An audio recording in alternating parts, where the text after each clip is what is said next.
Well, big up, and welcome to the Liverpool 12th Man Show. As you can already see, Lord putting in updates, Nigel putting in possibilities for tomorrow. It's a very, very eventful day, to say the least, and we are live and direct after that great, pretty much smashing of Manchester City. There were those of us that said that this was a possibility, if not a more likelihood of happening, especially since Spurs nickname should be Dr. Jekyll and Mr. Hyde, because 1 minute they're great and next minute they're absolute shite. So it is what it is. All the same, we are joined by the Irishman today, possibly some other participants, but right now it's just myself and the Irishman holding it down. How you doing, Brian? Yeah, very good, very good. Like Nigel said, no holding back tomorrow now. Just go and do it. Yeah, pretty much. And also, if you do know, or if you don't know, if you can see at least, we have a nice little building chat, a chat that's building up some momentum with the people jumping in to be a part of our broadcast here. So big up to Nigel, big up to Bonkers and Trap Joe, big up to Hylor as well, as I said earlier. Yeah, 4-0. It was 3-0, and then they got a little bit of a, I guess you call it like garbage time goal in the 93rd minute, I think it was. They scored or something like that. But hey, it all counts. It's like so many firsts today. It was like a first time Pep has gone winless in 5 games, I think. It's the first time in I don't know how many years for him at least. And then it was also another. I'm sure Hyler will probably have the stats or have the actual dates. First time it has been where they haven't scored. First time they've lost at home since 2022.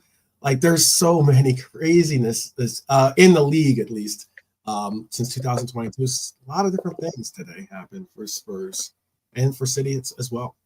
Big up to Bernie, by the way. Big up Bernie, one of our Red Jewels in the house. Always a pleasure to see you. What are you about to say, Brian?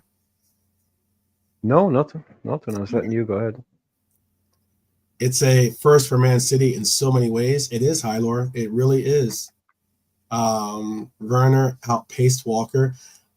Walker looked frustrated today. Very, very frustrated. And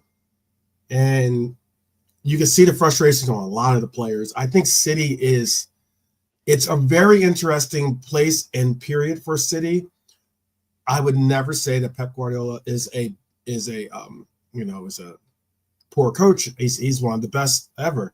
But this is really going to be a testament of where and what he can do with his with holding this team together or if anything, trying to bring them back together, because they do not look like a consolidated unit out there. They just look like individuals at the moment, kind of frustrated. Bernardo Silva making reckless tackles.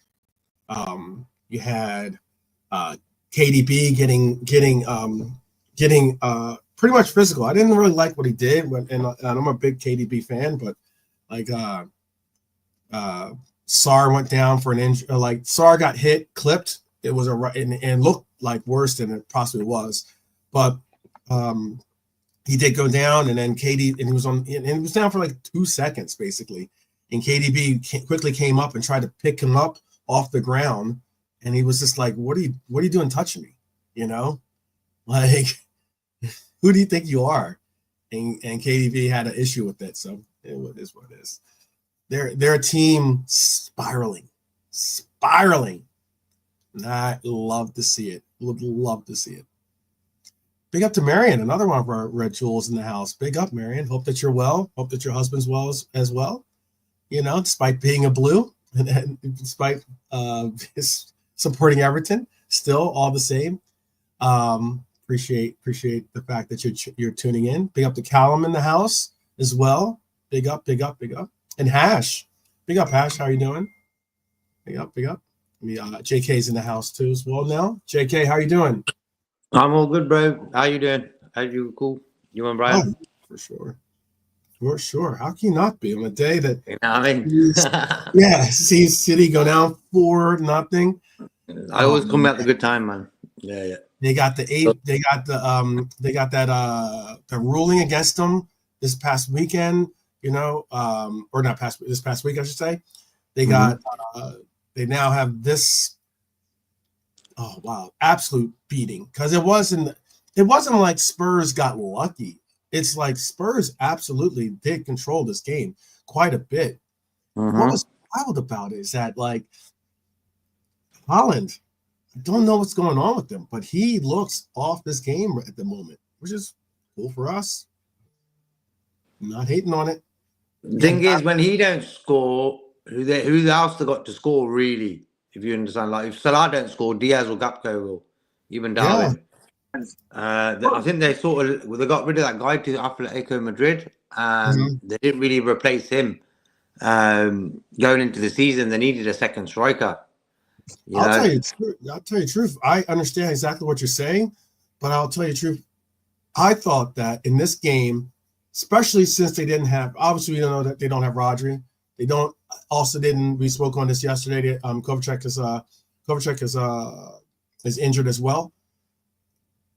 Gundogan had to step into the DM role for them today, and he looked a step behind in a lot of different places. Like, as he wasn't able to cover the same amount of pitch that you do from a Rodri, and because of such, it was a noticeable difference in their midfield. Personally, that was my perspective. And like when he got injured, the first thing that came to mind was they could lose this. They could lose the league this season because of that one guy, Rodri. And like, for me, I don't wish never any injuries on any player, even if they play for United, because I believe in that karma. One of ours will get injured, So, but as soon as I seen Rodri, he was in the stands today.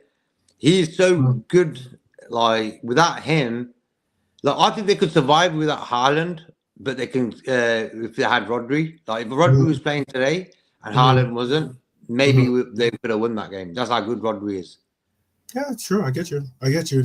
Callum's got a saying, JK, Brian, Laszlo, say we beat Southampton, edge Madrid, pause, and then what will the score be against City?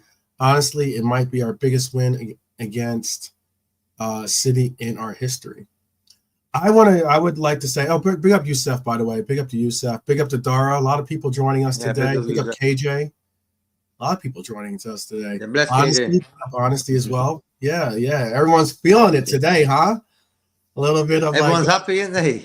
Got a little City in your cup. You know what I mean? Like, drinking those. I didn't know at first. I saw like a bunch of, like, it looked like it was raindrops, but I think they might have been tears. Yeah. I don't know. You know what I mean? Oh, but man. 5 on the trot. They've lost 5 on the go. Twice against Tottenham now. Tottenham's always been their bogey team, you know what I mean? Right. Oh, I said that. Yes, definitely. Yeah. But for me, the game we've got against them next weekend, I'm not going to go over the top, confident with it. Man City are a good team, man. Yep. I think that's what football fans do a lot. They sort of take it, I wouldn't say for granted, but they sort of go over the top with the confidence. Like, I'm playing Southampton tomorrow. I'm not going over the top with it, but I know we're going to win. I'm confident we're going to go into it, but not over the top with it. So for me, that Man City game, it will be all about the 3 points, We got Nolante with us as well. How you doing, Nolante?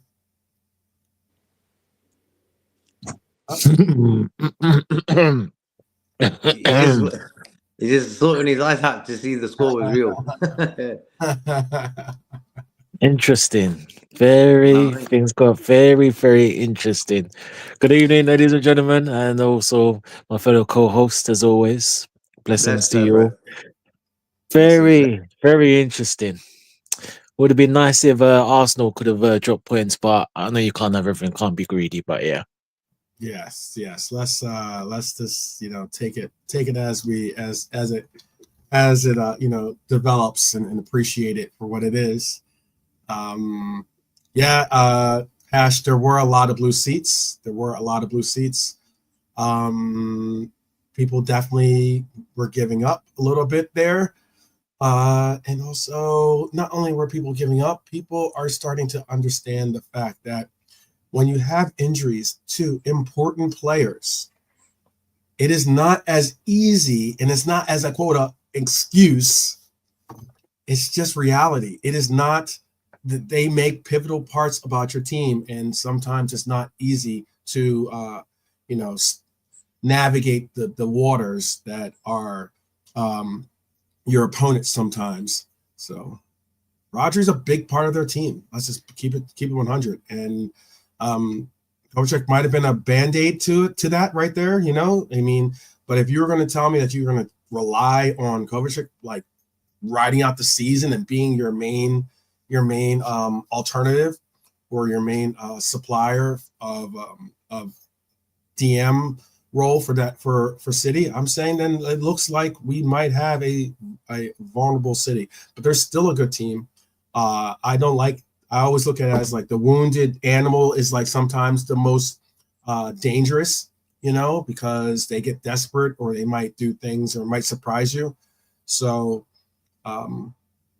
City losing is still something like, hey, I'm happy to see it happen, but I'm definitely not looking too far, just like JK said, too far in advance to say that, the league is ours or like any of those parts and points. Oh, City's done. I'm not saying that at all. So,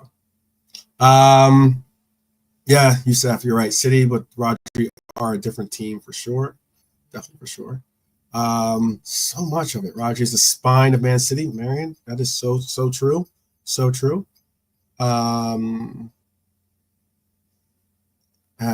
know what, Callum? I don't think that's a horrible shout, by the way. We're gonna get into that. I'll bring this point back up, Callum. Actually, let me start that. I'll bring it back up when we get into the predicted lineups. That's not a absolute terrible shout. Not a terrible shout. Hopefully, you guys got your fantasy predictions in, your fantasy football predictions in, because we are back into back into the Premier League, rocking and rolling. And we now have, again, a game ahead of us that, despite the fact that I know a lot of us definitely don't rate Southampton, we definitely don't think that they're a team that's going to avoid relegation. They're still a team that is worth noting. They're in the Premier League and are fighting and are still trying to, make anything. And, the one thing I don't like about the teams that are in those situations, especially, is that we can become we could be the equivalent of them winning something, like trying to beat a big team becomes like your big game. And that's like your big accomplishment. That's the one thing that you can like kind of hold on to as well. So I'm hoping that that's not going to be the case tomorrow. How you guys feeling about this game tomorrow? JK, how are you feeling about this game tomorrow? I watched a bit of Southampton against Stoke in the Carabao Cup, and I was thinking, come on, this team's really poor. I don't think they've done well this season at all. And I think for me, it's like 3 points. We have to get 3 points in that game, especially with City losing today. It makes it more important. But for me, I don't go over the top of the confidence like I was saying before. But tomorrow, I'm really confident that we're going to win. Okay. How about for you? Oh, Malate is out, but I'll ask Brian then. How about for you, Brian? Where's your confidence level for tomorrow on a scale of 1 to 10? You can tell us in the chat too. On your scale from 1 to 10, what is your confidence level for tomorrow? Look, I understand that. I get everybody is trying to be respectful and humble and all of that. And I'm probably the most kind of down-to-earth person when it comes to predicting stuff. I never go with the 4s and the 5s and all that kind of stuff. But there is a time and a place for all of that. But if you can't look at that Southampton team, look at the injuries they have, look at and be not confident, but saying we should absolutely go there and beat them 3-0. That's what we should do. That's our job tomorrow, is going to do that. And you couldn't pick. Everybody's in the Premier League, so we have to play a Premier League team. You couldn't pick a better Premier League team to play, wanting 3 points. Now, basically, this will come down to whether we, quote unquote, bottle it tomorrow, because it's right there in front of you. This is like, you only need to beat one team to go out and do this. Pick a team to play. Southampton. Okay, you've picked the worst team you could. Good for you. Now go out and beat them, because if you don't, it's like sometimes this is, they might be a bit more psychologically easy to play before City and just go out and get your job, go out, do our job, and what will be between City and Spurs, right? That might be one way of doing it. Some players might react better to that. Now it's like, oh, well, the result, they've been beaten, so here's your opportunity to go and do something. Probably a little bit more pressure on you there. You have to go out and perform to get that lead, to go and hammer it home. But in all the ways of looking at it, we should still absolutely beat these. We're top of the league. They're bottom of the league. Mm-hmm. This is not a cakewalk, not a walkover. Do your job properly tomorrow. And yeah, so I would say like 9 out of 10 confidence. Injuries, yeah, we have a lot of injuries, right? We do. We have people out. But that's an opportunity for some boys to step up as well. So yeah, I'm looking forward to it. It's not an early kickoff. It's not late, but it's not 12 o'clock. So we have a bit of time in the morning. So I'm looking forward to it. Yeah, I'm looking forward to it. Yeah. What time is it for you, 12, that game? I'm looking forward to it, but I'm looking forward to waking up early for it. But I mean, I am looking forward to it. It is a 7 o'clock. It is a 7 o'clock kickoff for me. 7 o'clock in the morning kickoff. So that means roll call will be at 6 a.m. As some might know, I have a big show tonight. So, and then there's big show. Will be tonight was the last night of the two show festival we have. So it'll be like the after party, the after party, like for the wrap up of the show. It's gonna be an interesting one for me. I might be wearing sunglasses tomorrow. I'll try not. Sounds like an all-nighter to me. Yeah, I know. I'll try not to be wearing sunglasses. Coming on this online, looking like Savage or something like that. Shout out to Savage, by the way. But yeah, I hear you can get those for $1.99 in Boots, the ones he wears. So you can get a few of them, no problem. If you need a few, pick them up on the way home. Yeah, we'll see. I'll have the hoodie up and the sunglasses on. And still squinting behind behind my glasses. Who knows though? I think they might even be those ones they give you free when you go on a ride at Alton Towers or something. Yeah. That's what they look like. I think that's the style he rocks. Big up. We got K-Mac in the house. Big up K-Mac, by the way. Definitely. K-Mac was actually, I don't know if we're going to talk about it today, but K-Mac was a part of that broadcast on Judge Footy Mo. And I'm sure K-Mac can attest to this. He was so bad. He was trying to deal with Hamza.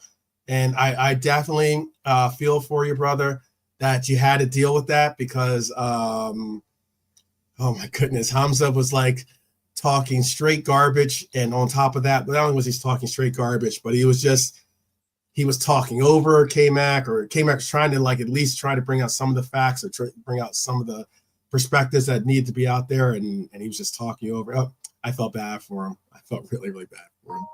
Yeah, it was so bad that he ended up leaving the show. Ended up just tapping out and leaving. And I can understand that. It was really bad, really bad. But yeah, he says, geez, I bet he did make you deaf. He was screaming and talking over people and wouldn't let people get a word in. And oh man, I know what that's like, bro. I know what that's like, brother. It's like. But anyway, the host has a mute button. They should learn how to use it sometimes on some of these shows. I thought he was going to mute him. Be honest with you, I thought he was going to mute him because it was bad. It was bad enough. He was talking just pure nonsense. Like 1 minute he's like, I rate Mo Salah, but then the next minute he's like, Hamza was like, but he's not a big game starter and he's never played he's irrelevant in the sense of he doesn't play. He's not a big game player. He doesn't make. I was just like, wow. I have the clips. Maybe we can even get K-Mac on when we do talk about it at some point. I'll give him a heads up before we go live. But yeah, big up to Hollywood Rock in the house. Big up. How are you doing, brother? Definitely good to see you. Yeah, I bet you did. K-Mac. I know. I understood it. I was just like, end the stream, man. End the stream or something. I was trying to send you a lifeline on that one. But we're here to talk about Southampton and our game tomorrow. Big up to Lee. Lee's joining us today too. How you doing, Lee? Good, mate. Good. Big up. Muhammad in the house. Big up. A lot of people, definitely, like a lot of people hopping in the stream, being a part of this, feeling good, probably feeling a little bit of irie, as they would say in the islands, like definitely feeling good. Yeah, it was all cool runnings. That's another little island term, I guess, right? I'm definitely dating myself, but Cool runnings, remember that? Yeah, cool. That was a great movie too. You know what, Deborah? I've never seen it. No. There was a song for England's 1998 World Cup, England's Irie. It was Sean Ryder, Joe Strummer, Keith Allen. It was Black Grape, basically. It was Black Grape, the band with Sean Ryder and Kermit and a few others. But like Joe Strummer and that joined in for it. Mm-hmm. It wasn't a bad song, actually. That's England's not bad. Irie. England's Irie, huh? Yeah. That'd be interesting. Yeah. Yeah. Well, it is cool runnings currently right now. Hopefully we can have cool runnings tomorrow. What do they say here, 12? I don't know what do you I have to ask Dara what he means by what did they say here. They say a lot of different things here. But tomorrow there was a question, there was a part and point that someone brought up. I think it was Callum that brought it up, and there's a question too. So let me bring up the question, then I'll bring up Callum's point real quick too.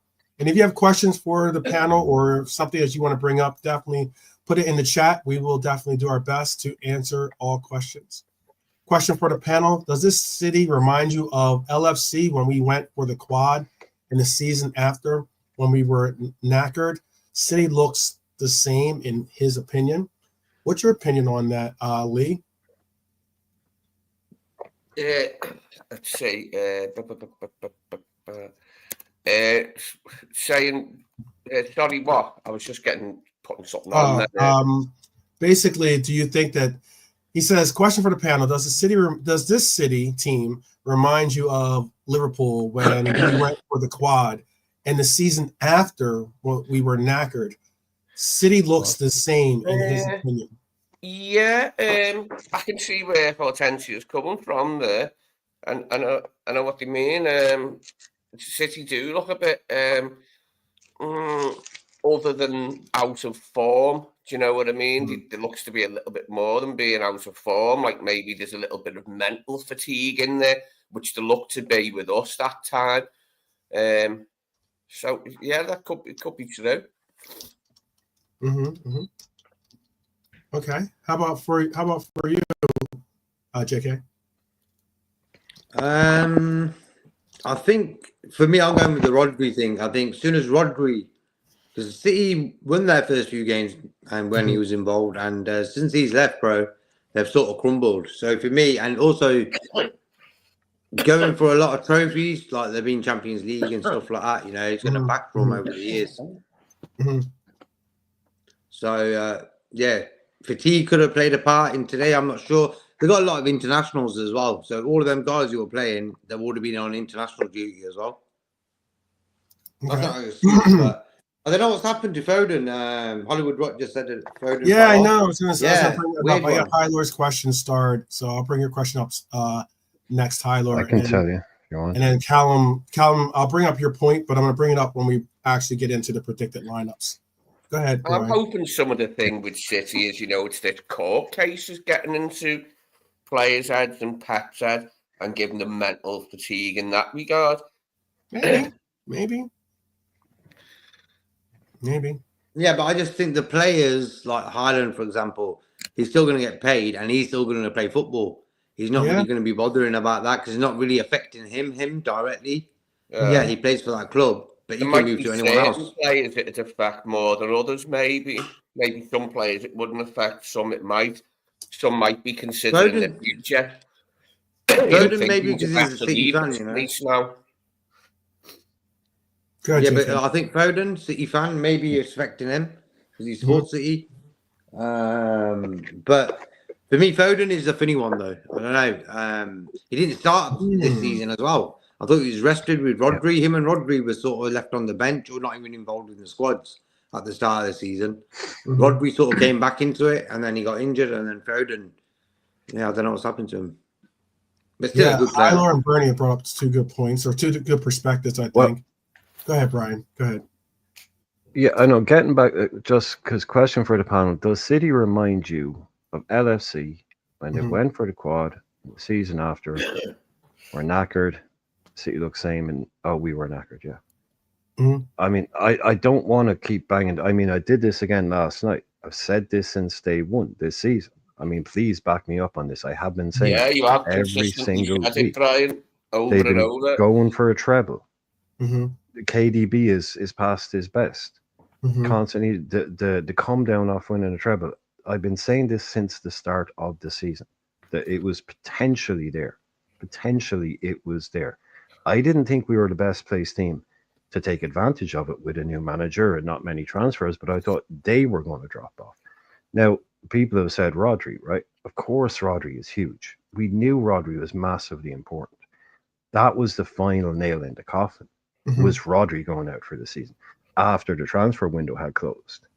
Now, all of these things have come together. A lot of the players that have gotten older, the impact of the players like Mahrez that they've lost, that tie back through everything, that cord that ran through everything.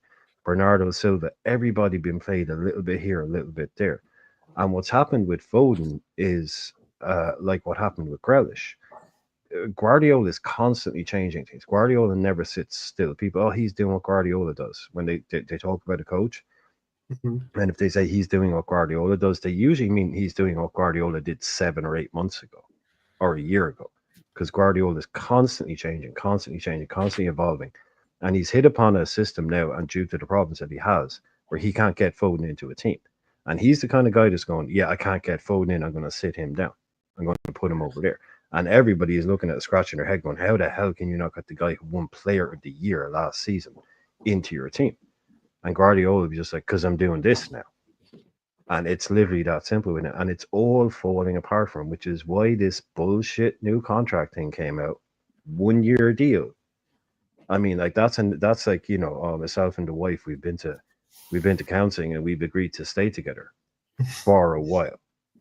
Okay. So, for the good of the kids. That's funny. It's like, right. Okay. So give it 6 months and you're going to be out the door. Right. Like this is just for the good of the kid, we're going to stay together until after Christmas because we don't ruin Christmas.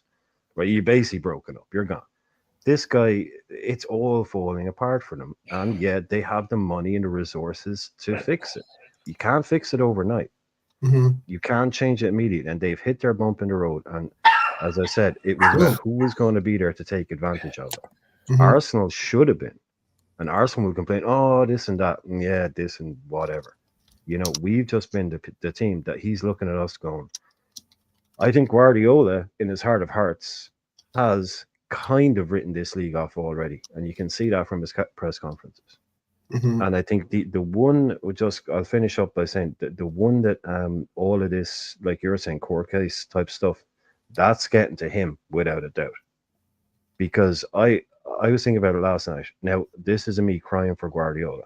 But how difficult or whatever, depending on your level of sympathy for him, must it be for someone like him to have gone and done what he's done, win all the stuff that he's won the leagues, with good players, but all anybody ever talks about is cheating. That surely must grind you down.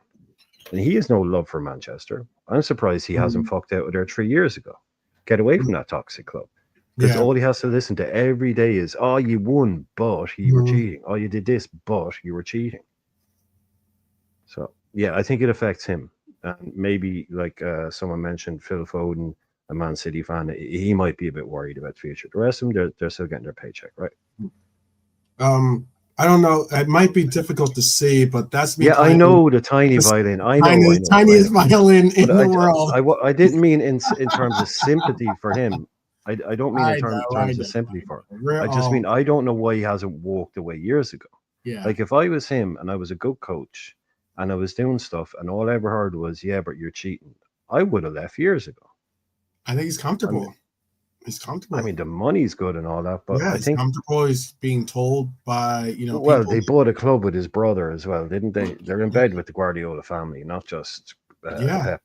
So the whole family is tied up. No, but I know it was a bit of a tangent. I didn't expect anybody to feel sympathy for him, but I mean, for some of those players as well to be told, well, what you won was irrelevant. It must kind of make it. It makes it. Yeah, definitely makes it. Why would you want to go there? Why would you want to be associated with that, other than money? Yeah, definitely agree on that part. Let me bring in some of these comments. A lot of people are in the house today. Big up to everyone joining us. Let me bring up these points. I already brought in Honesty's question. Bring up High Lord's question now. Tyler asks, what is this Man City collapse? This is too much. This is falling off a steep cliff into the universe. I guess we did kind of touch on that. Let's see. Honesty says it's because Pep is having Foden play multiple positions. Let Foden play the 10, and that's it. Foden plays 20 wingers, plays 20 winger. If Haaland is injured, he plays false 9. I don't know what the 20 winger is, but and then this is the point that Bernie said too, and I'll bring up Hollywood Rock's points too. Bernie said she thinks Klopp going also has affected Pep mentally. 1, he lost his biggest rival, and 2, Klopp was in control and walked at his own pace. Oh yeah, I thought that was a good point. Him and Pep were feeding off each other. 100%. Yeah, big time. Yeah. Because we say it. How many times do we say it, lads? If it hadn't been for us, right, and just say like our whatever version of our team was a team that finished on 70 or 80 points, how many leagues would City have? Well, I mean, they don't have one more, but they would have been winning leagues by 20, 30 points, 40 points over people. We're the only ones that went toe to toe. He definitely drove Pep on. Yeah. Also, I wanted to bring up, this is what kind of got us, like, I know this is what got you talking on Foden about Hollywood Rock's comments about like a lot of these players he's calling are saying Bernardo Silva and Walker are finished. That's I said is a bold statement. I wouldn't go that far. And then saying Foden has fallen off. I don't know if he's fallen off. I think it's more so what the guys were saying here, which is that he's, and what some of you were saying in the chat, is that he's playing different roles for this team and he's not really getting a really consistent run at things. Really, I find it difficult to factor into what he believes are the way it should go. Oh, big up to Daryl. Big up Daryl. Hope that you're well. Hope that you are well for sure. And Nigel, big up to you. I think I said hello to pretty much everyone. Yeah, there's a lot going on. That's City's problems, though. City has their own problems. Heck, again, I don't know if K-Mac's with us still, and the K-Mac you are. I will reach out to you when we do that episode. But there was on the same episode, there were individuals saying how Erling Haaland is not a great striker, in that there are certainly much better strikers out there than Erling Haaland, despite his results. The list was pretty. Some of the names were you could have a conversation about, but some of the other names that they dropped in there certainly howlers. So Erling Haaland is finding some difficulties, finding his mark. Savinho walked off with a little bit of a hitch in his step today. I talked about Akanji, or no, I talked about Bernardo Silva getting a yellow card. Kanji got a yellow card in this game. KDB got a yellow card. Rico Lewis got a yellow card in this game. They look very, very disgruntled. And again, that's their issues. That's their problems. I hope that it continues to just even get worse and escalates. I could care less about City's problems. It just makes it that much more attention being drawn on the absolute disheveledness that they're going through, which is perfect, and allow for us to just continue to focus on our business, which is winning games against these, bottom of the table teams or middle of the table teams that, we were drawing against in some of these years. We got to get these wins against these teams, and pick up these quality points, and then also be able to, get these quality points against some of these top six teams. Shout out to the Spurs fan. I wore my kit last night, and I got approached by Gunnar. I got approached by a Spurs fan, and they were from England too, which is pretty wild. And everyone was praising. You got a good team. You got a good coach. Or asking me, what do you think about your coach and the likes? And I'm like, he's doing a pretty good job, I think. He's doing some good work. And it was interesting because like the Spurs fan last night, he was talking about it. He's like, I hate to admit it, but like your team is good. I'm like, I hate to admit it, your team can be good. Spurs can be good on a given day. They can be really, really good. And on that same given day, they can be really, really bad. So, it was what it was today. But we're going to get into these. We're going to definitely get into these predictions. I want to see what you guys think about these predictions. There was a quote or something that Callum brought up that I thought was a good shout. So I'm going to bring up. What I think is going to be the. I'm going to bring up what I think is going to be basically what we should expect for this upcoming match against Southampton. Southampton. And I think that I'd love to hear what you guys also believe as well. So let me bring this up. Give me 1 second.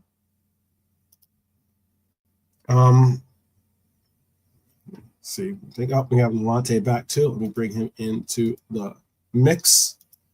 Lante, can you hear us? Yeah, can hear you, 12. Yeah, all good. All right. Bring this up. So this is the predicted lineup that I see for tomorrow. I have obviously Bradley starting on the right back position, considering that Trent is working through a slight injury. I have Ibu. I have Virgil, despite some of the rumors that he was hurt or possibly hurt from international play, but I've seen that that's not the case. At least to some reports I've seen, that wasn't the case. So I see him starting in the center back role. I also have Robbo. I know some might have Simicast. I know Simicast has played well, but I still have Robbo starting, especially since he had a great international break for himself.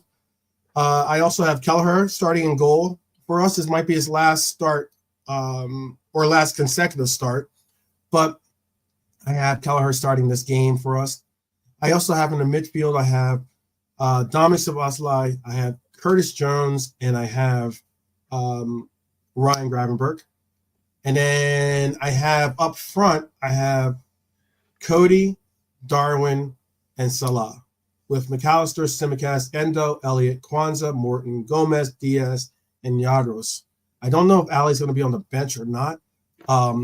I know Brian's perspective is one that I can understand and I respect. He says sometimes like if a player is like healthy enough to be on the bench, and especially if he's a starter like Ali, he will get the start, So I don't know if that's the case. Then I think that we just end up going with Yadros on the bench. You can put in your ideas of what you think is going to be the lineup or where you think I got something right or wrong. And yeah, bonkers. I'm going to bring up Callum's point too. This was Callum's point. He says start Endo and up the tempo next week. We win easy. So there was a setting in my thinking that Endo could possibly get a start in this game. That way you're not trying to, loosely put maybe like put Gravenberg in that sole 6 role. And you don't have to necessarily have to figure out, okay, how Adam, Curtis, and Ryan midfield is going to work together, because then you could just allow for your 2 virtual 8s do what they need to do, and then you can maybe just stick Endo in that sole 6, or maybe especially against the Southampton, who's not going to necessarily create incredible problems for you, or you might even stick Endo in that pivot role with one of the players, whether it's Curtis or whether it's Grava, or maybe even Dom. But this is what I had as my predicted lineup. What were your thoughts on this lineup? We'll start with Nolante, go Lee, then go JK, and then Irishman. Nolante, what are your thoughts on the starting lineup, and what would you do differently if you don't see it this way? Yeah, just from the starting lineup, probably happy with that, to be honest. 12th. I mean, awards. Yeah, actually, I'll go with that. I think the only thing I might consider possibly Endo starting. Mm-hmm. Endo starting of header Slobosai, Slobo, and push Jones further forward. But apart from that, it's pretty fine with the lineup, to be honest. Is that a little dig or something? I don't know that. No. Okay. No shade. No shade to him. No shade. Okay. All right. Lee, what are your thoughts too? Yeah, I like the look of that. I have to say the bench looks better with just the addition of Elliott. Before the break, we had all these other players on the bench, but now with Elliott added, it gives the bench a bit more. We have got 2 senior attacking options on the bench now, in say there with Diaz and Elliott. And it just makes it that bit better, doesn't it, to have extra players on the bench if you need to change it. I mean, I don't think we will be needing to come from behind at Southampton or anything, but in other games we might need to. So it's just good to see Elliott back on the bench, isn't it? As far as that starting 11 goes, yeah, I like that. If McAllister needs a little bit extra time and we can afford to do that, which I think we can away to Southampton tomorrow, we could afford to start without McAllister, even if he's fit. Ditto with Trent, if he's still not exactly right. I don't think it's, it diminishes to the point where we wouldn't get a result anyway. Do you know what I mean? I think we'd still win. So, yeah, I'm okay. I think that's a good side, that one, yeah. Mm-hmm. Mm-hmm. How about for you, JK? I'll go with that team as well. The only things are it's Szoboszlai and Gakpo, McAllister, and I know. I'd rather play Curtis over Szoboszlai, but I'd rather play McAllister instead of Szoboszlai. Mm-hmm. I'm all right with Gakpo starting as well. Him and Diaz, whatever. I think Diaz comes on, he does a job anyway as well. But for me, it's that. I think Robertson, he'll start at left back as well. That's the only areas really. It's the left back, left wing, and say the number 8 position. At the Gravenberg, he's a star, 100%. Curtis is getting there. So I would like to see Curtis starting tomorrow. But I'd just like to see McAllister instead of Szoboszlai. Okay. And for you, Brian?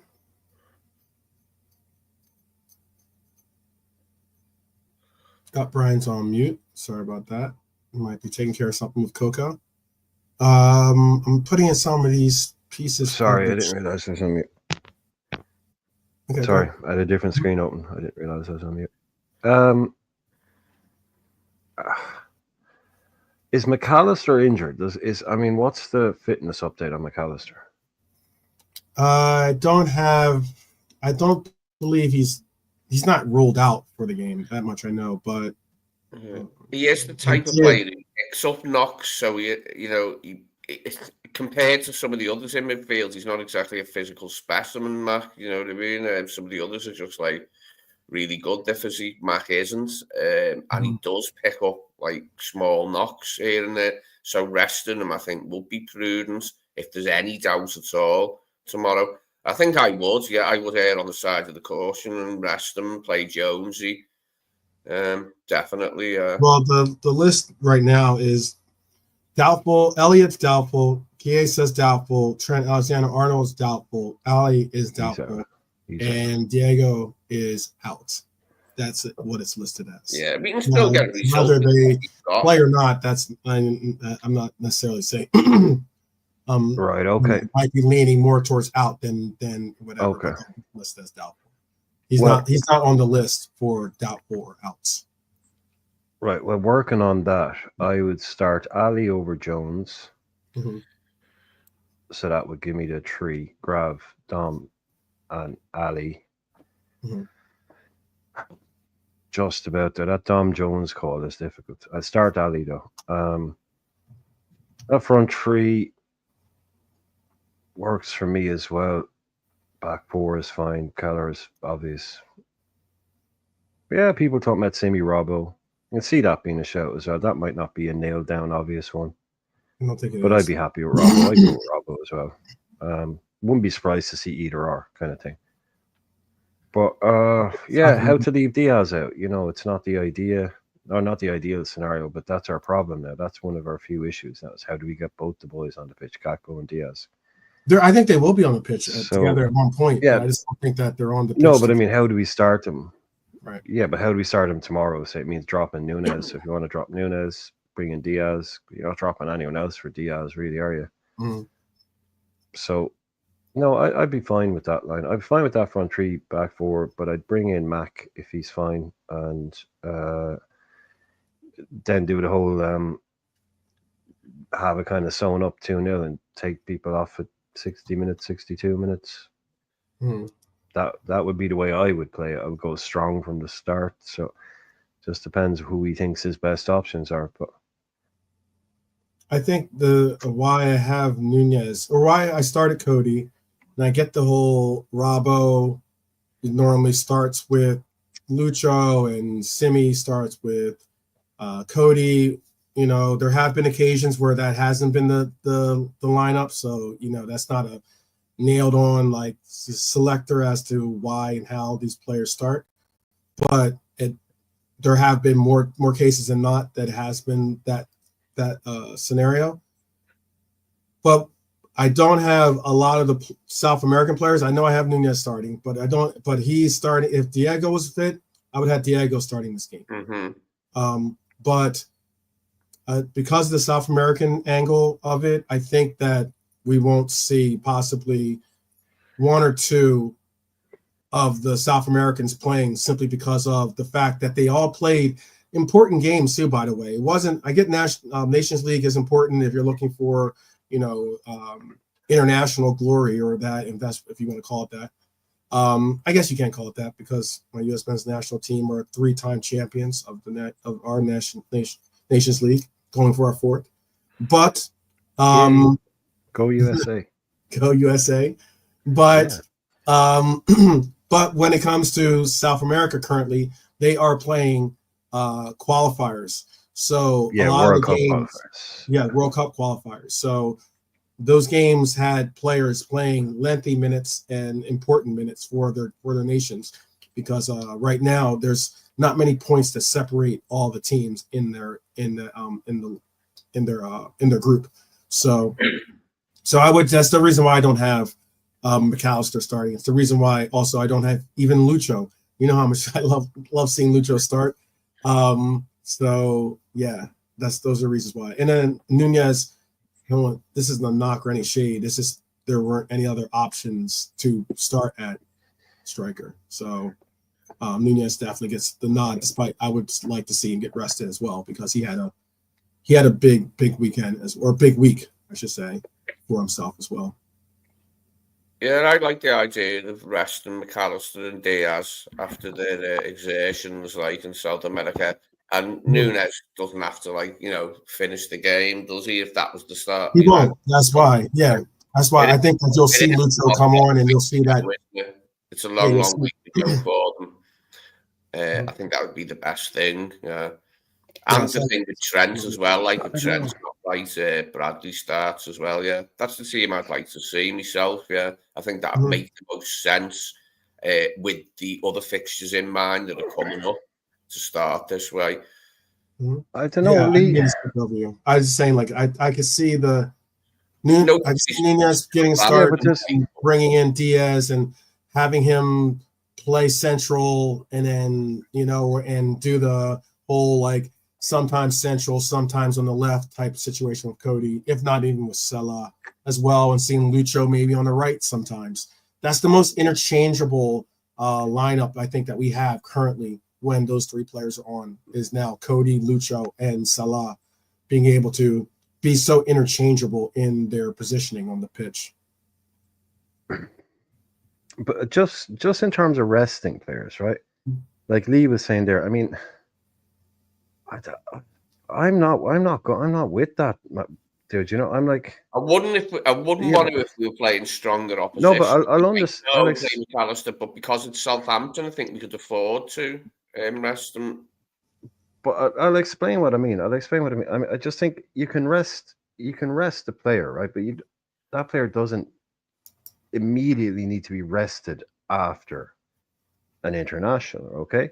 Like they can have a heavy workload, and then they can, so they can come back, and it's like, look, we've got 3 big games now in a week. Look, it's not going to be easy. It's going to be hard.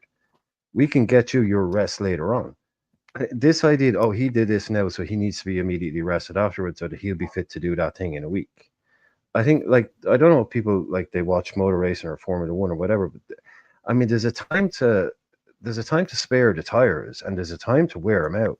This right now, this week is not a time to go, do you know what we're going to do? We're going to be super clever now. We're going to give you time out here. We've got bang, bang, bang, right? We go and we do Southampton tomorrow, right?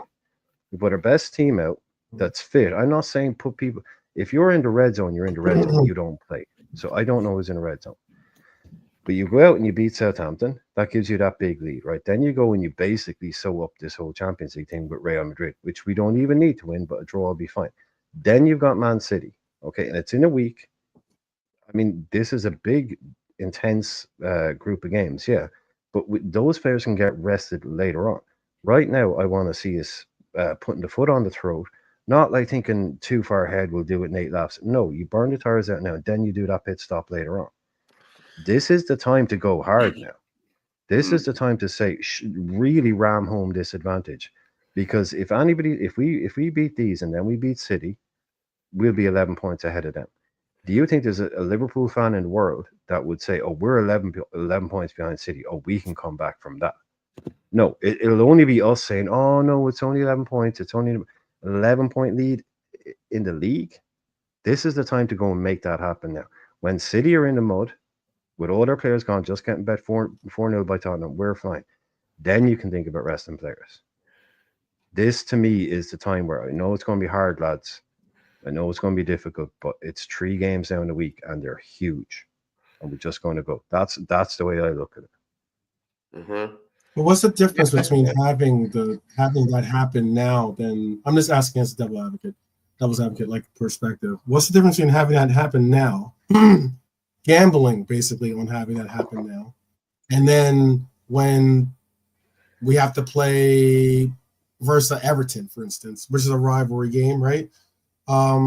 Despite the fact that Everton isn't exactly a juggernaut at this moment in their existence, still a difficult game for us.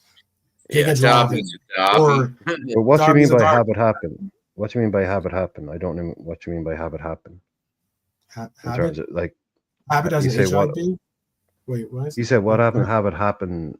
What's the difference between have it happen now? I mean, have it happen. Yes. Yeah. Meaning, what's the difference between trying to? Because you're saying then maybe rest our players we're gonna have to have some type of rotation and have. Oh, sorry. Yeah, when I say rest players later on, I was broad strokes. I just mean we'll only get to play City twice, and one of them is this week. We have basically the opportunity tomorrow to put the 8-point lead down, and then the City game.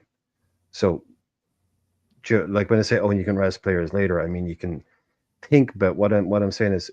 What I mean by that is think about, let's rest this guy, let's rest. No, not for these ones. Let's get these done. Because we'll have Southampton again in the cup, for instance, and that could be a game. Despite that's again to rest players. That could be a game that you could possibly. Yeah, exactly. Then you rest a few. I understand that, but again, there are those of us that do want to, take this thing considering that we do have Southampton in the League Cup. Hey, if we go with relatively strong lineup, win that game, that's us going. I know you got to. I know. Yeah, that's like. Just mean in terms of these next two games, in terms of these next two league games, I think we go full bore because we have an opportunity to go 11 points. I think we have the squad to cope with a few drop, but just purely in terms of the next two games, I think. Like Slot was saying in his press conferences, I'm not going to, rest these guys, rotate. It's like next game is the most important game. So I think these two next league games could kind of define our season. And I don't want to be looking back and thinking, if only we'd started this guy or we'd started that guy. I just think these next two games are pivotal to where we go in the league. And that also makes us...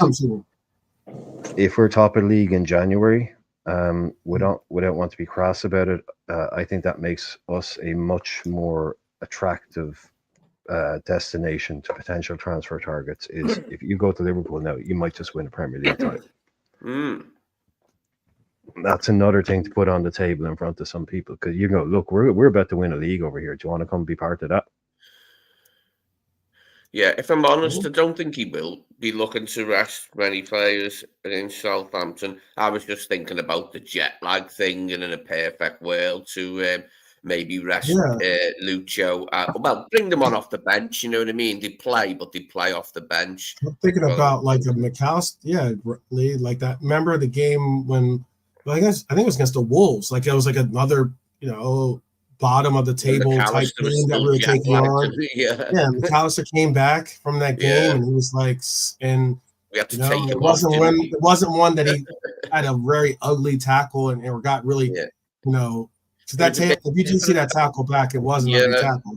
I think that one is a bit different in that, like, he's only just arrived back, like, a matter of hours or something, like, he's hardly been back. Right. I think he's been back longer now. I'm not sure. Yeah, I agree with that one. I agree with that point, Joe. That's a valid point. There's an some extra time put onto his recovery from the trip back from South America.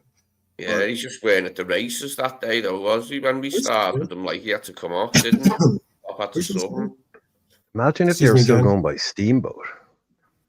It'd be 2 weeks till he got back. It's just, is it just me? Am I the only one like that just gets like this incredible kind of what would you call anxiety or fear when you hear like that there's like 27 of the world's best footballers all on the same plane flying across the Atlantic? I'm just like, why? Yeah.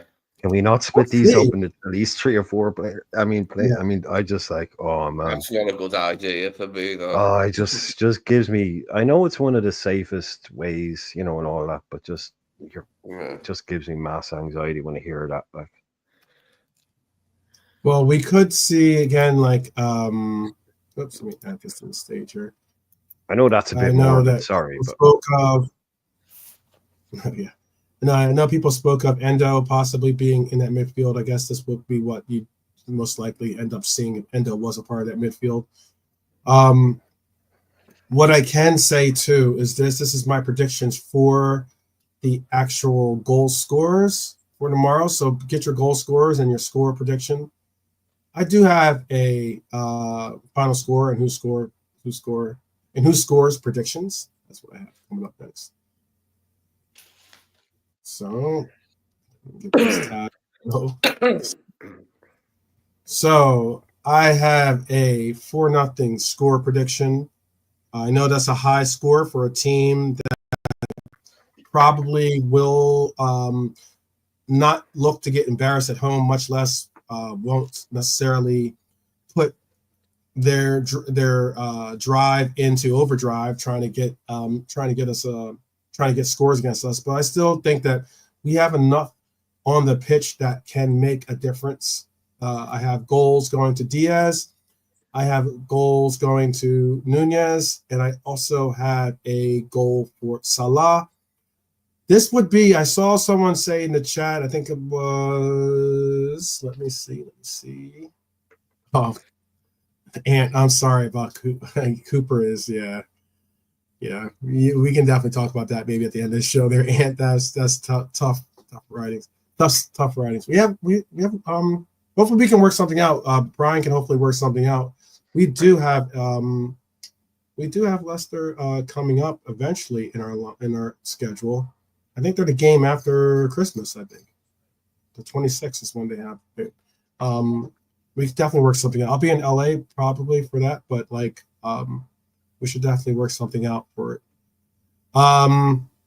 And I would say that someone put in the chat something about Salah scoring, and I know I have Salah scoring as well. I have Salah scoring because I believe this is like the 5th game in a row that he's played Southampton, and he has not scored or something. I believe it's like 4 or 5 games in a row that he hasn't scored against Southampton. It's one of the few times you can say a stat like that for Mo Salah, but that's the case, especially for a team like Southampton. I think that he'd have a lot more goals, or at least as of late, considering they have not been as that great. Let me go through the scores, and I'll get the panel scores as well. KJ has it as a 4-1 score line. Edward has it as a 3-0 score line. I think Endo is good enough to start a match under Slot. I don't know about that whole Endo. I'm not going for that. I know you're not dropping shade on Endo, but I don't think that Endo's not good enough to start.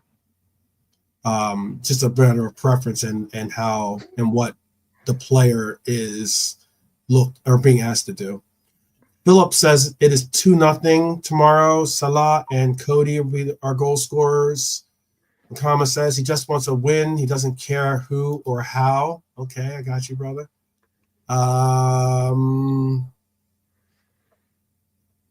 Let's see. Oh, I see why he said that. He's responding to Irishman's comment. Callum sees it 2-0 Liverpool. Jones and Salah.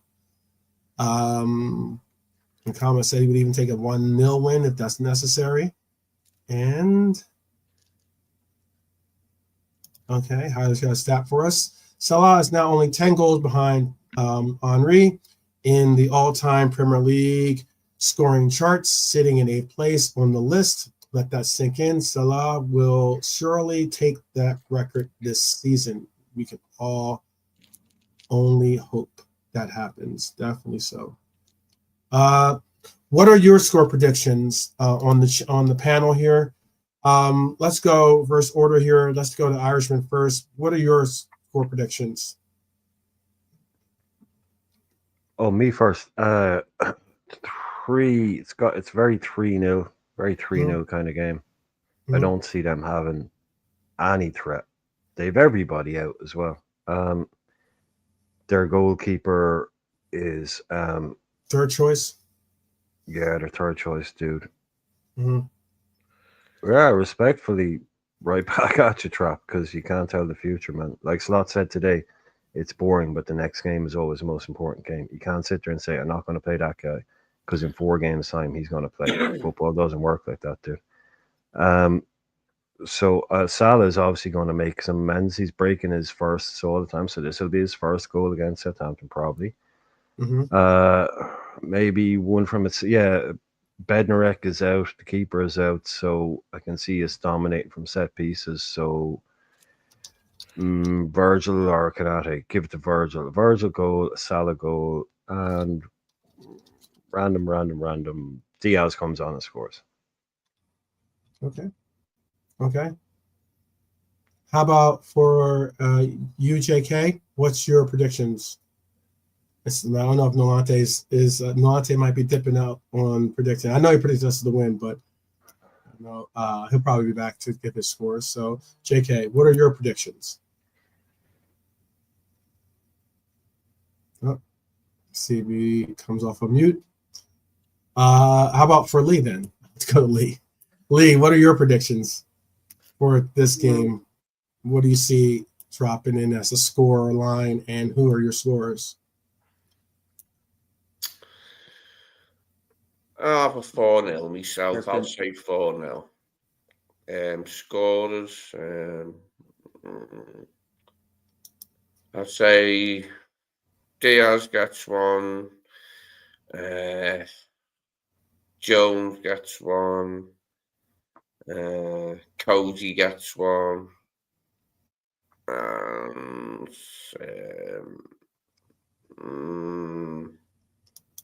Virgil gets one.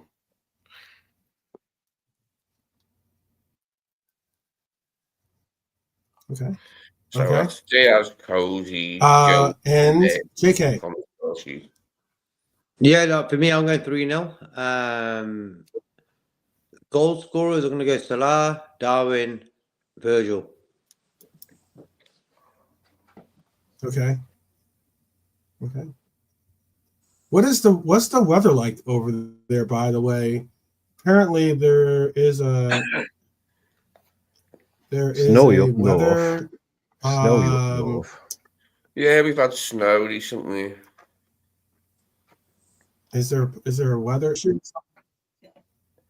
Not down on the south coast, no. Say again? Not down on the south coast, there isn't, no. Okay. Southampton's on the south coast, so the weather is ground down there. It said three matches. There's an article on Liverpool.com that's talking about. I know there's a little bit of a delay because I have the article in the background and it's got a bunch of videos on it. But I was just gonna excuse me. It says 3 matches in the EFL have been called off today with the weather conditions from Storm Bert causing problems. As the Premier League returns following the international break, Liverpool is set to play Southampton on the South Coast tomorrow. Matches at Blackburn, Bradford, and Fleetwood, all in the north of the country, have been postponed after pitch inspections. And it says Liverpool travels blah blah blah blah to Southampton, knowing the victory. But they're just saying that maybe that the weather could be have some type of impact on it. So that was the article. I was just wondering if there was like a major storm or something. Is it going to be like one of those like blustery or wintry type days or something like that? I guess. Lee, give us a little shout. Yeah, it's that type of weather. On the weather, is the weather crazy out there? It's a bit windy. It's been snowing. Okay. It's been quite a bit of rain. It's not too bad today in Liverpool. Not too bad today in Liverpool. Like, don't know what it's like down in Southampton. No idea. I haven't checked. Okay.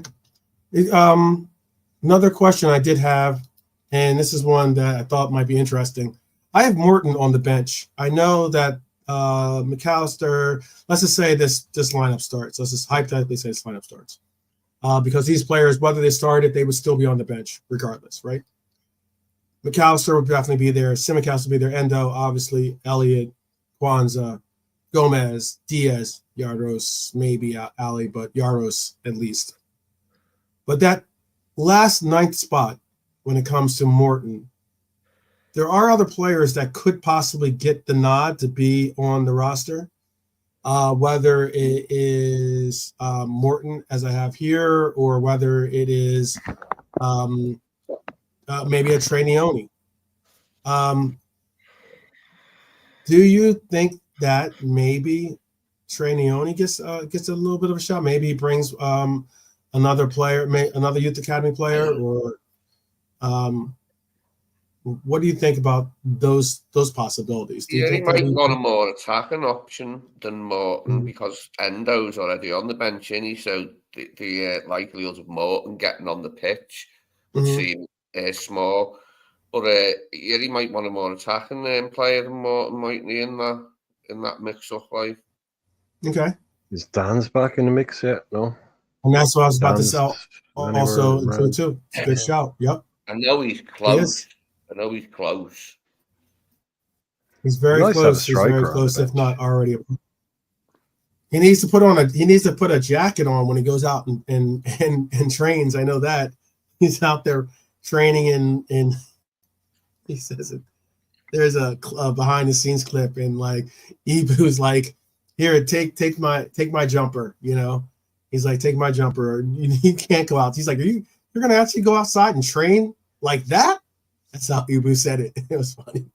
I don't know if anyone saw that or not. No, that's pretty funny. Like Brian said, then it would be nice to have an actual striker on the bench. So if Dan's is fit, it'd be good to see him maybe instead of Morton, because we already have Endo and McAllister. If that was the bench, you know what I mean? You couldn't see Morton coming on, could you, with McAllister and Endo already there as midfield subs? So maybe he would choose to put a striker on the bench instead of Morton. Just in terms of Lee, look, putting the arrogance thing to better with, just you're 4-0 up, right? And 68 minutes gone. Well, it's a nice little opportunity to bring someone on, you know? And you can bring on a young kid up front, and it's not going to affect your structure, you know. So it's like, there, look, we're 4-0 up. There's 20 minutes for you in the Premier League, you know, which what I'm hoping. Would you maybe even see? Yeah, you look at maybe even Rio gets a little shout. Who knows? Well, I'm saying, like what you're saying, like you have an Endo. Why would if you had? Sorry, Lee, but if you had an Endo. If you have, say, you're not starting Mac, right? So you'll have Mac and Endo on the bench. Yeah, you don't really need, inverted commas, a Morton, a DM. You know, so you could definitely free up that space. There have been some lineups that we've had extremely defensive heavy. Oh no, but I know, but I'm bench. saying you don't need it. But what I'm saying, no, I'm not saying, he should do this or he's never done it. What I'm saying is, if you have a Mac and you have an Endo, you don't really need a Morton. So yeah, absolutely, you could bring in a young attacker, a Neone, even though he's not, or a Rio, a Neone. Dependent, again, it will come down to this stuff we don't hear. This will be not like a little prize or anything, but there'll be a certain player that's done exceptionally well in training that week, and it'll be, you've done real well. You're going to get it. You know, that kind of thing. Sometimes it works like that. But I'm fully on board with the idea that, like, if you have an Endo and a Mac, and Jones is in the team, and Dom is in the team, Grab is in the team. Unfortunately for a Morton, bring in someone who can come on and score a goal, maybe. I don't know. A young kid to give him their shout. But we all like to see someone come on that other people don't know about, and we know about, and they come on, they play well as an attacker, you know. We haven't had something like that in a while. A young striker coming through at Liverpool. It's been a long time now.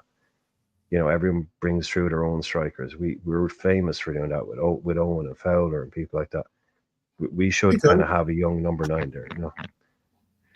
Dan's is training with the team. He's back to training with the club. That much I do know. It's not in a limited capacity like some have said for like Chiesa or there's another player who was in limited practice. I can't think of it on the top of my head now who it was, which one it was.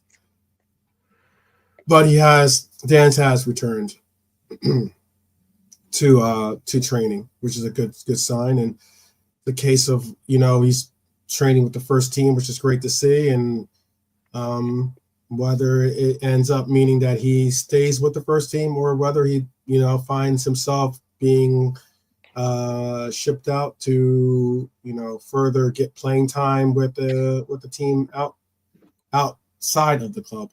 I think it'll be good. It's good just to see that he's back because I have high hopes for Dan. Dan looks like a promising, energetic player that definitely could give you a spark. Looks like he wants to really make his mark. So Yeah, Tyler, right away. Dan's trying to pass as for a Viking. He was trying to pass for a Viking with the winter outfit he put on. He was out there in he's out there in a regular kit and shorts, as if like it was a summer day in England. And everyone was like, "You're mad. It's like snow out there." Yeah, you run around a bit and you warm up. That's what parents also used to tell you. Go out and run around a bit, then you warm up. What is he? Get in the sea. It's not that cold. You swim around a bit, you'll warm up. Oh, that's what if you're a kid growing up in the 80s. Yeah. It's cold out. I need to jump and just run around a bit. You'll warm up. All right. Yeah. Brian would have been Rose in telling Jack, just swim around. Swim around.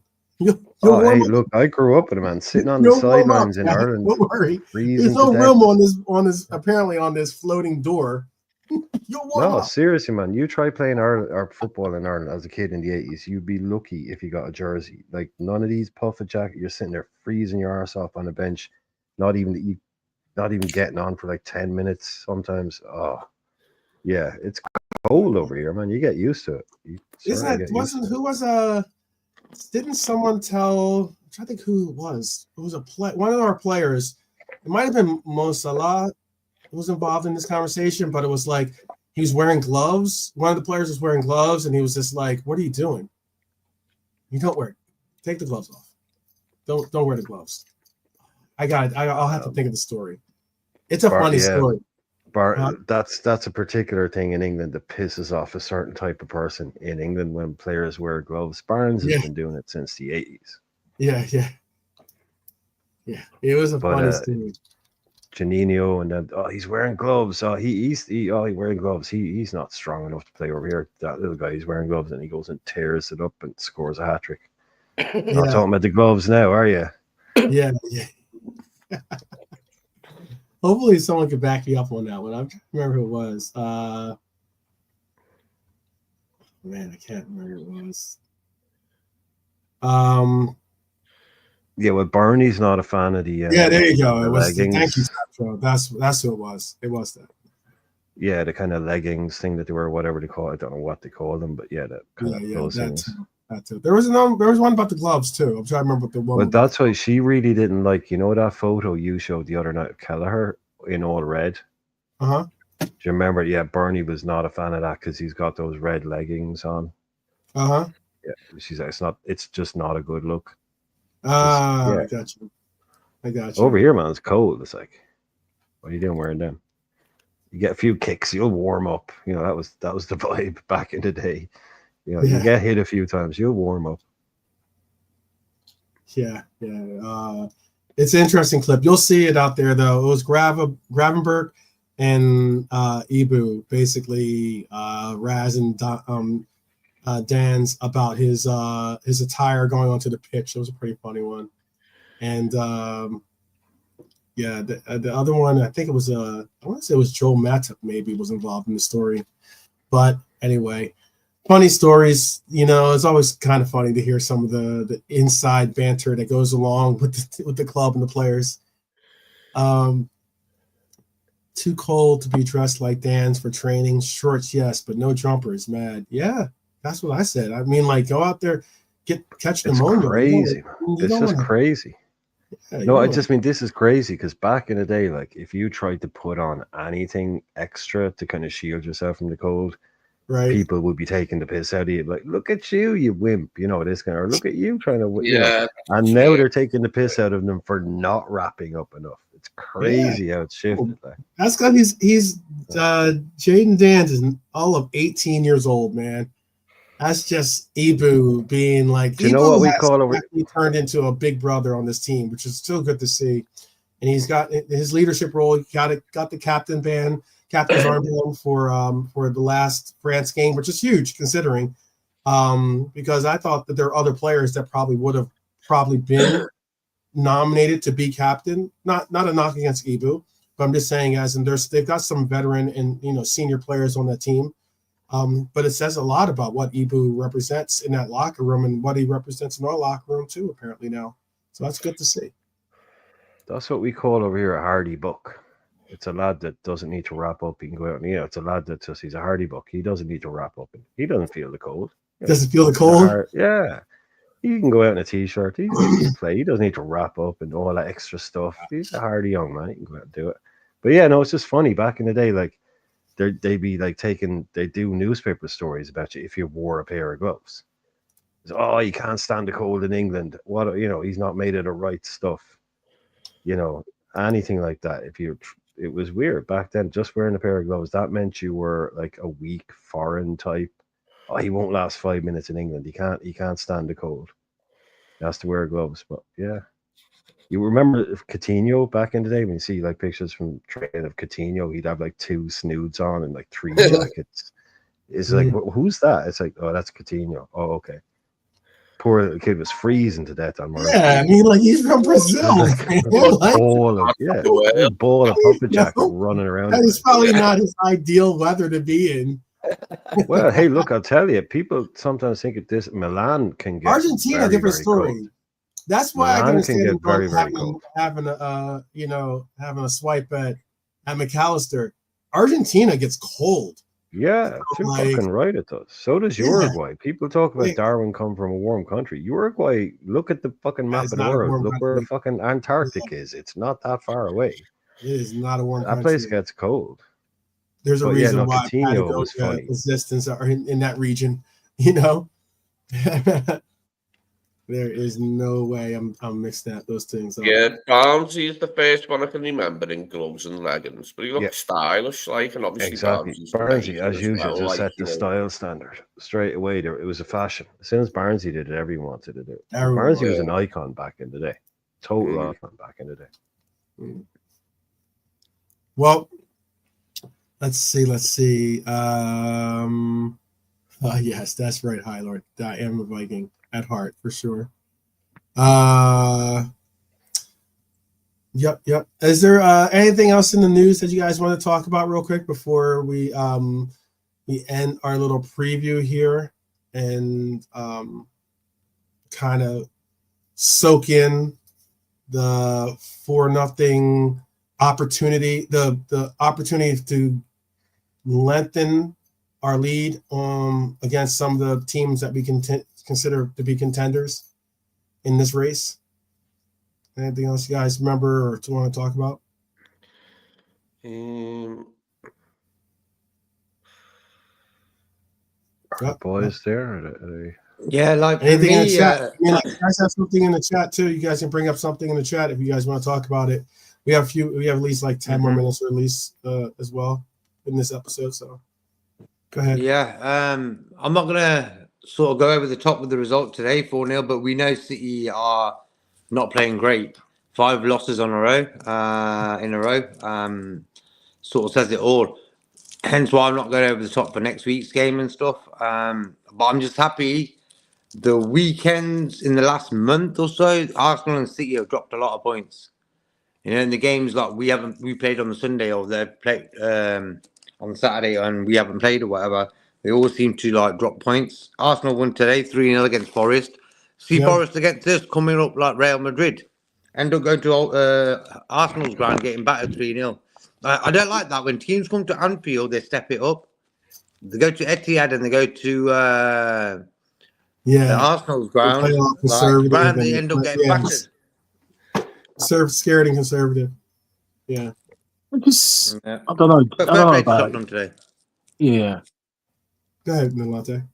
No. Just what JK was saying. No, I hear what he's saying, but I don't think it's that. It just depends on at the time. Like Southampton, they played well against City. Really should have got a draw, and they lost. It's just one of those things, really, isn't it? Forest's run was never going to last, to be fair. So it just happens what team can catch them on the day, and yeah, we just didn't do our job. That's. I don't think about Forest. I think more on us.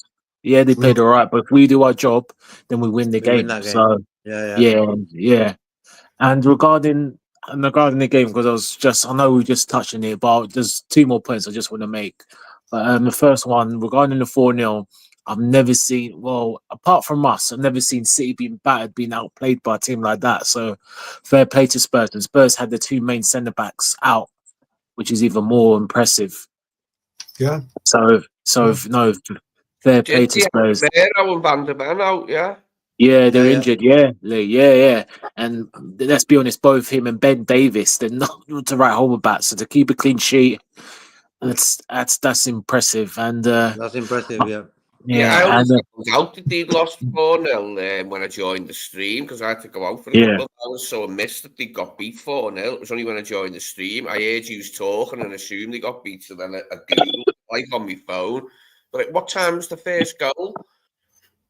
Early No, doors. it's like 10 minutes in, I think, or something. Yeah, they were Was it? 3-0 up by half an hour.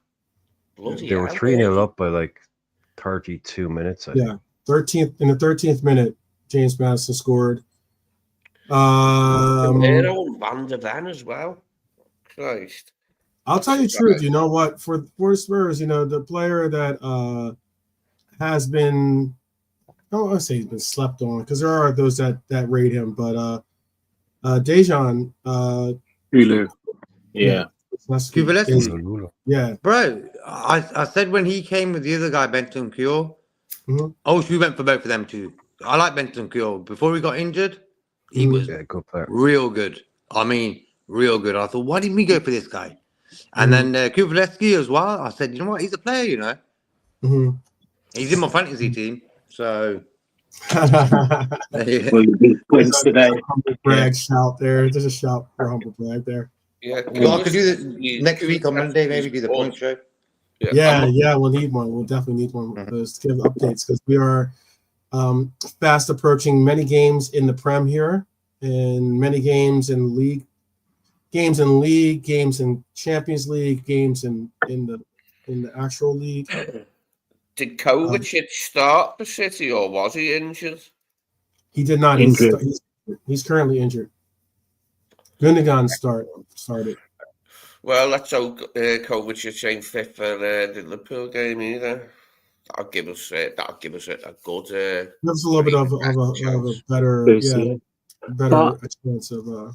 To be I hear that, but to be honestly, I don't mind if he's fit because we've got no excuses not to beat them. So regardless if I'm not bothered who they've got out. It's really on to us. And before this game, even before the games, I want to win. A draw, I want to win. A draw is not going to be the end of the road. I get that, but I want to win. I want us to solidify our position and make a statement. Mm-hmm. And even there's even more chance than this. Well, never get a better shot. That's it. That's it, Bryce. So it's up to us to make a statement and beat them next week. Now, of course, it's going to be ramped up because the losses and etc. But we all know that it's not going to be easy. But we just need to get the win done and make a statement. And like I said, just to answer just quickly, quickly before you said it, just to let Lee know, their midfield three they started with was Bernardo Silva, Ilkay Gundogan, and Rico Lewis. Mm-hmm. Yeah. Mm-hmm. Okay. Well, I hope that's their midfield when they play us as well. Yeah, I think Rico Lewis. Sorry, go ahead, Matt. They start games all the time. That's me. I'll tell you. You know what's crazy about it? You were going to say you were going to answer, or you were going to say. Sorry. No, I was going to say real quick. There's a unique situation where I'll tell you, you'll be hard pressed to find the last time you could again have on your if you pull up the matches for Liverpool, or excuse me, for Manchester City, and you see no draws, no wins on an entire screen. For the last 5 games, have 5 L's on the screen. It's something that was so great that I even screenshot it. Like, as I would almost want to put it as my wallpaper for my phone because that is something you don't see too often. You've got Bayern haven't they, in the Champions? You want a few mad ones? The chat might like this. Mm-hmm. The chat might like this. Okay, so I'll do it quickly, right? City hadn't lost a game at home in over 2 years, right? 2-1 to Brentford, right? Yeah. This is the first time in Guardiola's career in football, either as a player or a coach, that he's lost 5 successive matches in his whole career. The last time City were beaten by 4 or more at home in a Premier League match was Arsenal in 2001. This is their heaviest defeat, either home or away, since the 4-0 away loss to Everton in 2017. Heady times for Everton, eh?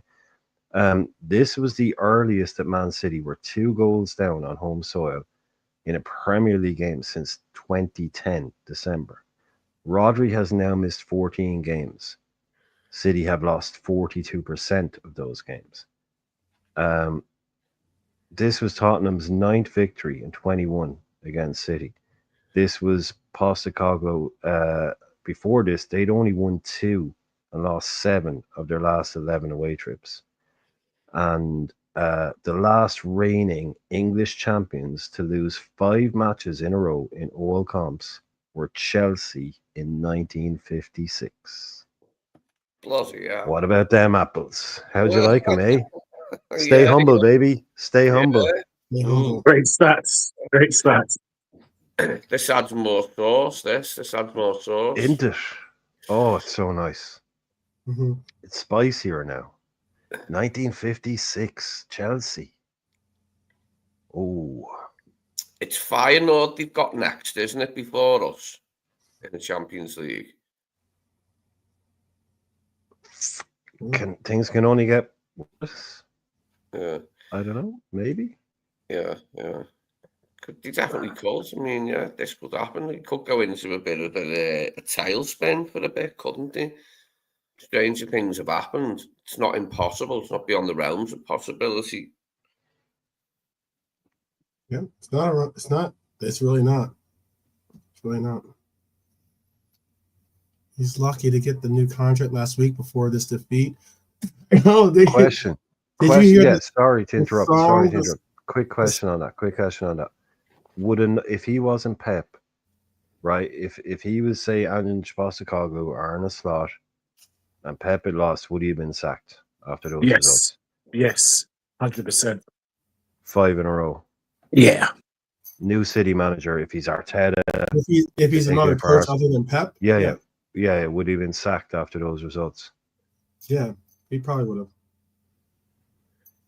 I think he would. I think so too. I mean, if they brought in a new coach and they were where they are now, and that just happened, I think that would have been his possibly last game. I don't know. If it was like a slot or if it was like if they brought in a Maresca or an Arteta or something like that, they'd definitely be gone. I'm just going by just like their former coaches. If it was like one of those, one of their former coaches that had a 5-game losing streak, would they get the same? Oh, right, yeah. I think also with the way that the court case is going and everything else, they don't want to get rid of Pep right now. Oh, definitely not Pep. But if they brought in a new guy, just based on the even if it was a new guy, I don't think they want. I mean, I understand. Last thing you want to do is fire a coach and have a disgruntled coach being like, you know what? Yeah, maybe I do have a couple things to say. Yeah, you want to call me in as a witness? Yeah, why not? I got a couple things I can disclose. No, I just mean if they brought in a guy purely on footballing, I think they would have been very lucky to still be in a job. Put it that way. I think at this stage. Fun City fact. Don't do 5 in a row. They were actually they're singing singing a song about how he's going to get fired in the morning, right? Sacked in the morning. Oh, sacked in the morning. Yeah, it's classic. Yeah. That's a good one. Fair play to the Tottenham fans. Good one. Yeah. Nice. They were having some fun in Manchester. Yeah. Oh my goodness. Oh, Pep enjoyed that one. No, I bet he did. Should, yeah. I bet he did. I mean, it was. Well, maybe he's still what the kids call 4D chess. He wasn't wearing a raincoat, so and it was raining pretty hard. And he's sitting there getting drenched. He's waterproof, apparently. I guess so. I've heard he's waterproof as well. Yeah, no, maybe he's playing a bit of 4D chess there, and he's getting himself a nice payoff with the extra year on the contract. Maybe he's going to tank that shit before he leaves. Yeah, maybe. No, that is fair play. No, that's probably the first time anybody has ever sung that at Pep in his life. He's going to be turning around to him going, what are they singing? Well, that's a terrible accent. That's more of a Dracula accent than a fucking Pep accent. But Yeah, he was just like, "What is this song?" He's like, Yeah, he'll have "Well, heard it it means before you're getting when sacked." his team's been thrashing somebody. He'll have heard it sang at the opposition coach, so we'll know that. That song. is true. True. He's probably heard it 1,000 times, actually, now that you say that. Yeah, he's probably sacked about 50 managers in his career. Yeah. Maybe Now so. that you say it, yeah. But it's a classic. It's a good one, yeah. It's a classic. Yeah. Well, tomorrow we will be doing a roll call an hour before the show. Again, I will do my best to make sure that I am without sunglasses tomorrow, but you never know, because it is a bright and early riser for me tomorrow for that ends, or it might not even be a riser. I might be still up from the day before, so we'll see. And we also will have hopefully all, if not most, of the panel here for that tomorrow before, because it's always good to kind of like check in with the brethren here, and just wish everyone a great game and atmosphere and environment that they'll be going into. Hopefully it's a fantastic day for you. Hopefully today is a fantastic evening or morning or afternoon, wherever we're reaching you, or if you watch this on the replay tomorrow or later on today. I hope that's a great day for you. Again, is there anything that you'd like to say to people before we allow for them to enjoy their bit of the day? Lee, do you have anything on your mind? Thanks for your contributions, everyone. And we're going to aim to make it an 8-point gap tomorrow, aren't we? What's going to happen tomorrow? We're aiming for it, and we'll more than likely get it. So this time tomorrow we'll be 8 points clear, hopefully. Hopefully. And how about for you, JK? Oh, JK. Yeah, for me, bro. Main thing, get 3 points and take advantage of City dropping points again. You know, also, I think clean sheet tomorrow, very important. I think clean sheets are very important, and as long as we get the 3 points, but look forward to the game anyway. Yeah. And Nalante, how about for you? Yeah, I mean, again, I still think we won't win it, but I'm here to be proved wrong because I've been in this position so many times at the club. So one game at a time, clean sheets, win, we move, and Pep must go. Vamos, Pep. Vamos. You also want to make clarity. He doesn't mean that we're not going to win tomorrow. I think he's saying he doesn't. He wasn't thinking we're going to win the league originally. I think. Yeah, at the start. Yeah. Been here before, haven't we, mate? Yeah, so that's why I'm very, very cautious. I don't care if we're top by 10 in January. I'll wait till March time, springtime. Then I'll make an assumption because I'm not fooled by this. I'm not being fooled by this. We know what this league does. Yeah. Shoot out the wild ass, guys and girls. Yeehaw! There you go. Bang bang. Bang bang. There you go. A little lone star down there. Okay, I got you. Irish. What are your thoughts? Final thoughts? What are my thoughts? Final thoughts? Don't overthink it. Don't overanalyze it. Just look at, like Arnold Slot said, the next game tomorrow, win that, and then judge where you are and go from there. But we can only do what we do tomorrow, and I think it's not about getting giddy or getting excited, but we can make a statement this week, and it's a bit of a trilogy game. We've got tomorrow, we've got Madrid, we've got City. This is part one of the trilogy, so we go out, we nail it tomorrow, and then we can set ourselves up very nicely, because I'm not having anyone saying they wouldn't take this. This is an incredible position to be in, and we can go from there. But this is a huge week. These 3 games, I think, they're absolutely massive. So yeah, part 1 tomorrow.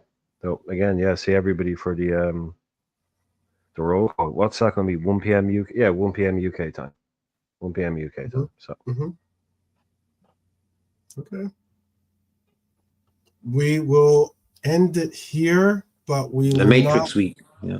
It's the Matrix Yeah. week. It's the Matrix week, bro. When you said the trilogy, I said, yeah. And Yeah, we're it is. starting off with the best one first. The first one was the best. Usually, The Matrix. usually, So in Southampton a tomorrow is the trilogy. first one. Yeah. So There we'll you take go, it yeah. from there. Big There's week. big week coming up. Big games coming up.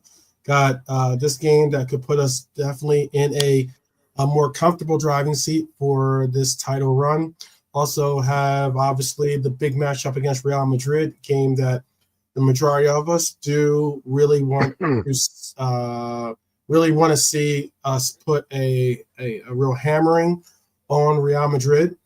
And I would also go say, yeah, and also a big week here in America too, because we have Thanksgiving coming up. So it's another reminder about the importance of family and the important and opportunity to get together with family members and the likes. So, I hope that each and everyone's families are well, and I hope that you yourself are well. And I look forward to seeing you guys tomorrow, guys and girls, guys and gals,